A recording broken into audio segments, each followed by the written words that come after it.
कि हम किस तरीके से मिलीनियर ट्रैक में अपनी केवाईसी अपडेट कर सकते हैं जिससे कि हमारा जो पे आउट है वो हमें टाइमली रिसीव हो। और मेजर कौन कौन सी प्रॉब्लम ऐसी आती है जिनकी वजह से हमारा वीकली पे आउट नहीं आता या फिर डिले होता है। ओके, इसी के साथ साथ हम ये भी जानेंगे कि मिलीनियर ट्रैक कौन कौन से बैंक्स को सजेस्ट करता है पे आउट के लिए और कौन से बैंक्स को नहीं करता है। तो इस वीडियो को एंड तक ज़रूर देखिएगा, तो जो भी आपके डाउट्स है related to your KYC and pay out वो आपके सारे आज क्लियर हो जाएंगे। ओके, तो स्टार्ट करने के लिए सबसे पहले हमें एक ब्राउज़र की रिक्वायरमेंट होगी। तो ब्राउज़र आप कोई भी यूज़ कर सकते हैं, आप क्रोम यूज़ कर सकते हैं, आप गूगल यूज़ कर सकते हैं, आप सफारी ब्राउज़र आप यूज़ कर सकते हैं। तो यहाँ हम क्रोम यूज़ कर रहे हैं। क्रोम यूज़ करके क्रोम को हमें ओपन करना है। क्रोम ओपन करने के बाद हमें अपनी जो वेबसाइट है millenniatrack.com हमें ओपन कर लेनी है। जब आप ओपन करेंगे वेबसाइट को तो राइट साइड में आपको 3 लाइंस दिखेंगी। इन 3 लाइंस पे क्लिक करेंगे तो हमें 5th ऑप्शन मिलेगा लॉगिन का। तो हमें सबसे पहले हमें लॉगिन करना होगा वेबसाइट पर। जो हमारे क्रेडेंशियल्स है, जो हमारी ईमेल आईडी एंड पासवर्ड जो हमने सेट किया हुआ उससे हमें लॉगिन करना है। तो जब हम लॉगिन कर लेंगे हमारा जो पोर्टल है, हमारा जो डैशबोर्ड है वो हमारा ओपन हो जाएगा। जब हमारा डैशबोर्ड ओपन हो जाता है तो हमें ये जो लेफ्ट साइड में जो 4 लाइन्स है इन पर हमें क्लिक करना है। एंड जो 4th ऑप्शन है एफिलिएट पैनल पर क्लिक करने के बाद 3rd ऑप्शन आता है हमारा केवाईसी का। तो इस केवाईसी पर हमें सबसे पहले क्लिक करना है। तो आप देखेंगे अभी मेरी केवाईसी का स्टेटस दिख रहा है मुझे रिजेक्टेड, तो यानी कि मैं अपनी नई बैंक डिटेल्स अभी इसमें एंटर कर सकता हूँ। जब भी मैं बैंक डिटेल ओपन करूँगा तो मुझे मेक श्योर करना है कि मेरे साथ में मेरी बैंक की पासबुक या फिर मेरी चेकबुक हो जिस पे सारी डिटेल्स मेंशन्ड हो कि मेरा बैंक कौन सा है, मेरा अकाउंट नंबर कौन सा है, मेरा IFSC code and everything. Okay, everything should be there so that हम क्रॉस वेरीफाई और हम चेक भी कर सके।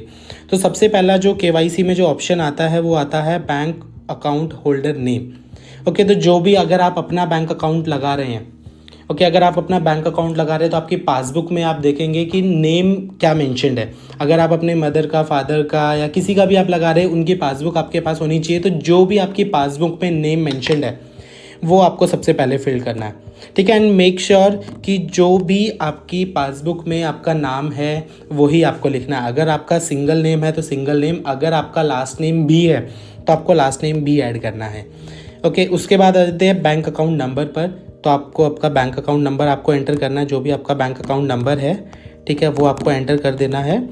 And after this bank name, तो बैंक नेम आपको डाल देना है। एंड हमें ट्राई करना ये है कि जब भी हम अपनी केवाईसी डिटेल डालें तो हम सारी चीज़ें ना कैप्स लॉक ऑन करके फिर डालें। ओके, तो हमें सभी चीज़ें कैपिटल में एंटर करनी है। तो बैंक नेम मैंने यहाँ पर डाल दिया। अब आते हैं IFSC कोड पे। जो मेजर इशू जो आता है हमारे पास जिसकी वजह से पे आउट डिले होता है बहुत बार या फिर नहीं आता है, क्यों? क्योंकि हमारा जो IFSC कोड है वो हम गलत एंटर कर देते हैं। तो IFSC कोड क्या होता है? IFSC कोड 3 चीज़ों से मिलकर बना होता है। ओके, तो जो फर्स्ट है वो है हमारा बैंक कोड। ओके, जो पहले 4 होते हैं, जो हमारे पहले 4 जो हमारे अल्फ़ाबेट होंगे वो पहले 4 अल्फ़ाबेट होंगे हमारा बैंक कोड। ओके, तो HDFC है तो HDFC, SBI है तो SBI। तो जो भी आपका बैंक कोड होता है वो आपका मेंशन होगा। 5th कैरेक्टर हमेशा 0 होता है। ओके, 4 कैरेक्टर हो गए, आपका जो 5th कैरेक्टर है हमेशा 0 होगा। एंड लास्ट के जो आपके 6 बचते हैं, ओके, जो लास्ट के आपके 6 कैरेक्टर है वो हो गए आपके ब्रांच कोड। ओके, तो हमें ये मेक श्योर करना है कि ये जो है हमारा IFSC कोड हमने 11 डिजिट का हमने डाला है या नहीं डाला है, और 5th कैरेक्टर 0 है या नहीं है। तो जब भी हम डालेंगे अपना IFSC कोड तो देखिए मेरा बैंक का कोड है HDFC, उसके बाद 5th कैरेक्टर 0, उसके बाद जो मेरी ब्रांच का कोड है, ओके, जो मेरी ब्रांच का कोड है 6 डिजिट का वो हमें डालना है। तो 1 2 3 4 5 6। तो ये क्या हुआ? ये हो गया मेरा IFSC कोड। तो ये पूरा 11 डिजिट का भी हो गया, ये पूरा 11 अल्फ़ाबेट्स का भी हो गया, प्लस 5th कैरेक्टर भी 0 है। उसके बाद आपकी बैंक की पासबुक में लिखा होगा आपकी ब्रांच कौन सी है, तो वो ब्रांच आपको डाल देनी है इसमें। ओके, उसके बाद आपकी UPI ID, जो भी आपकी UPI ID है, ठीक है, वो आपको एंटर कर देनी है पूरी। एंड उसके बाद हमें सबमिट पर क्लिक कर देना है एंड वेट करना है संडे का।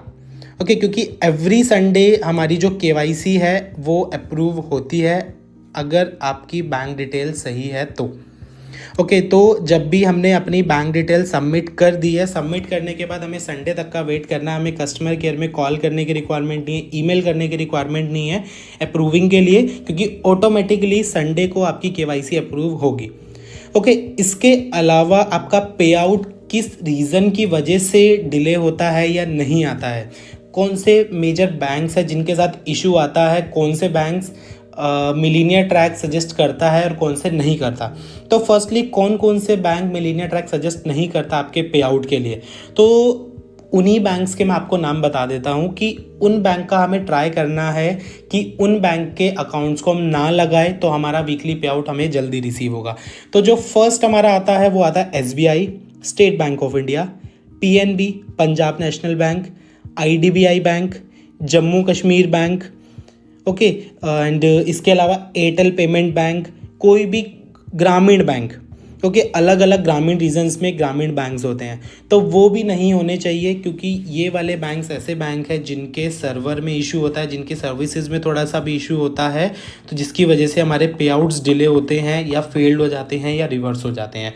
इसी के साथ साथ हमें दो चीज़ों का और ध्यान रखना है कि हमारे जो अकाउंट है वो स्टूडेंट अकाउंट ना हो और या फिर जन धन योजना वाला अकाउंट ना हो, that means zero balance account ना हो, क्योंकि ये वाले बैंक्स भी ऐसे हैं कि जो स्टूडेंट अकाउंट है एंड जन धन योजना जीरो बैलेंस वाले जो अकाउंट है, ये भी बैंक्स ऐसे जिसमें आपके पे आउट प्रोसेस करने में प्रॉब्लम आती है।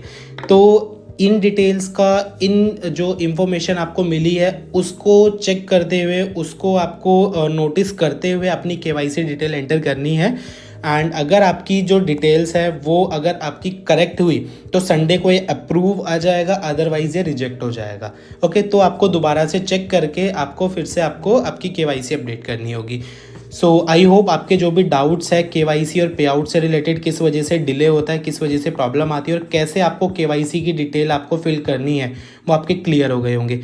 So thank you so much for watching this video and कोई भी इशू हो, कोई भी प्रॉब्लम हो, so you can reach out to us.